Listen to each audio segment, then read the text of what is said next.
అందరి నమస్కారాన్ని మీ కుమారాజ్ భరద్వాజ్ శర్మ. ఇప్పటి వరకు మనము కన్యా లగ్నం వరకు గ్రహాల గురించి మనం వివరంగా మాట్లాడుకున్నాం. ఇప్పుడు మనం తెలుసుకునే క్లాస్ ఏంటంటే తులా లగ్నం. మరి తులా లగ్నానికి అధిపతి శుక్రుడు. సూర్యుడు ఏకాదశాధిపతి, అంటే సూర్యుడు మనకి 11వ స్థానానికి సంబంధించేటువంటి ప్లానెట్. కాబట్టి ఏదైతే ఈ యొక్క సూర్యుడు అకారణంగా ఈ గ్రహం అనేది 11వ స్థానానికి ఆధిపత్యం వహించడం వల్ల అశుభమైన ఫలితాల్ని ఇస్తూ ఉంటాడు. చంద్రుడు కూడా ఈ యొక్క జాతకంలో తులా లగ్నంలో అశుభమైన ఫలితాన్ని ఇస్తూ ఉంటాడు. బుధుడు కారగ్రహం వల్ల శుభ ఫలితాన్ని ఇస్తూ ఉంటాడు.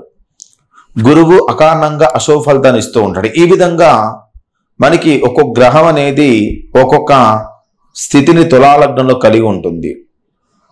కాబట్టి ఈ ఒక్క రోజు మనం చెప్పుకునే క్లాసులో మొదటిది తులా లగ్నంలో సూర్యగ్రహం ఉన్నప్పుడు ఎలాంటి ఫలితాలు కలుగుతాయి విషయాలు మొత్తం కూడా మనము స్పష్టంగా మాట్లాడుకుందాం.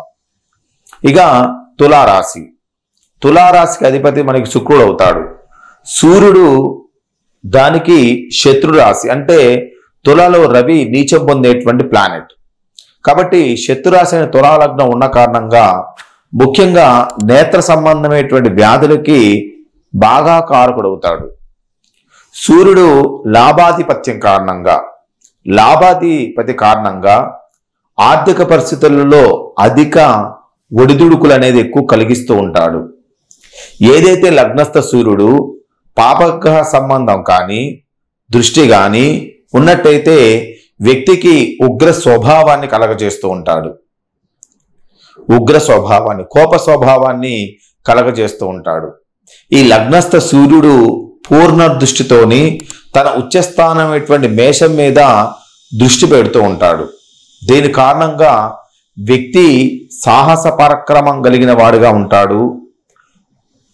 ఈ యొక్క నీచ దృష్టి సప్తమ స్థానం మీద పడటం వల్ల, అంటే మేషం మీద పడటం వల్ల వివాహంలో కొన్ని ఆటంకాలను క్రియేట్ చేస్తూ ఉంటాడు. జీవిత భాగస్వామి అనుకూలం అనేది లోపిస్తూ ఉంటుంది. తులాలగ్నం యొక్క కొండల్లో మనకి సూర్యుడు ఏకాదశ భావం 11వ స్థానం యొక్క అధిపతిగా శత్రుస్థానంలో ఉన్నాడు.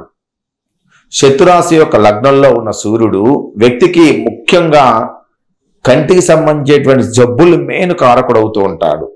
కంటికి సంబంధించిన రోగాల్ని, సైట్ ప్రాబ్లమ్స్ని, ఇలాంటి కంటి నుంచి నీరు కారటం లాంటి వ్యాధుల్ని ఎక్కువ క్రియేట్ చేస్తూ ఉంటాడు. అదేవిధంగా 11వ స్థానం యొక్క అధిపతిగా ఉండటం వల్ల ఈ యొక్క ఆర్థిక స్థితి అనేది కొద్దిగా ప్రభావితం అనేది చేస్తూ ఉంటుంది.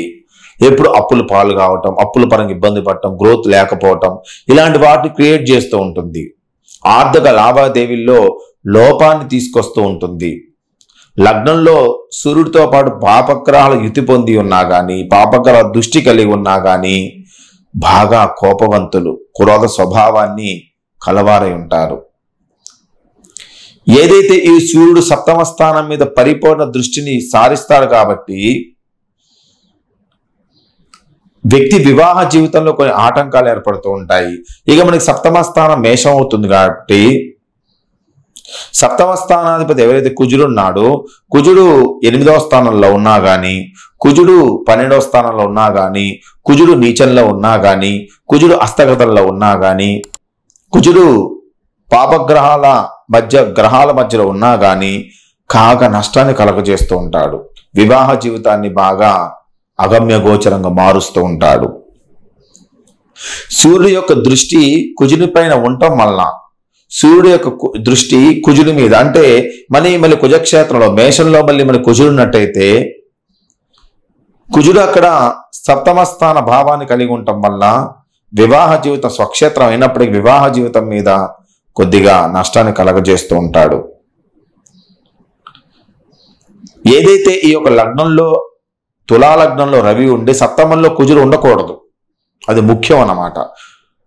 అదేవిధంగా వ్యక్తి యొక్క సాహసాలు, పరాక్రమాలు ఇవన్నీ మొత్తం కూడా కలిగినప్పటికీ వివాహ జీవితం అగమ్య గోచరంగా మారటానికి, గ్రోత్ లేకుండా పోవటానికి, మంచి ఉద్యోగస్థితి కలగపోవటానికి, జీవిత భాగస్వామి సత్సంబంధం లేకపోవటానికి, భార్యాభర్తల మధ్య గొడవలు కావడానికి, ఇవన్నీ కూడా క్రియేట్ చేసేటువంటి ప్లానెట్ గా తులా లగ్నం రవి క్రియేట్ చేస్తూ ఉంటుంది. నేను చెప్పేటువంటి ఈ వర్డ్స్ ఏదైతే ఉన్నాయో మీకు సప్తమాధిపతి 7వ స్థానం కుజులు 8 కానీ 12 కానీ నీచంలో కానీ హస్తగతంలో కానీ మౌర్జంలో కానీ ఉన్నట్టయితే మీ జాతక చక్రంలో మీరు ఖచ్చితంగా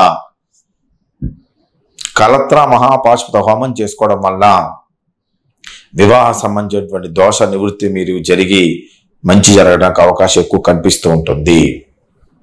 ఇది మనకి తులాలగ్నంలో సూర్యుడు ఉన్నప్పుడు. ఇక తులాలగ్నంలో మనకి చంద్రుడు ఉన్నప్పుడు ఎలాంటి ఫలితాలు కలుగుతాయి విషయాలు మొత్తం కూడా తదుపరి క్లాసులో వివరంగా తెలియజేస్తాను. వీడియో లైక్ చేయండి, షేర్ చేయండి, సబ్స్క్రైబ్ అవ్వండి. మీ విలువైన కామెంట్ ఖచ్చితంగా తెలియజేయండి. మీ భరద్వాజ శర్మ.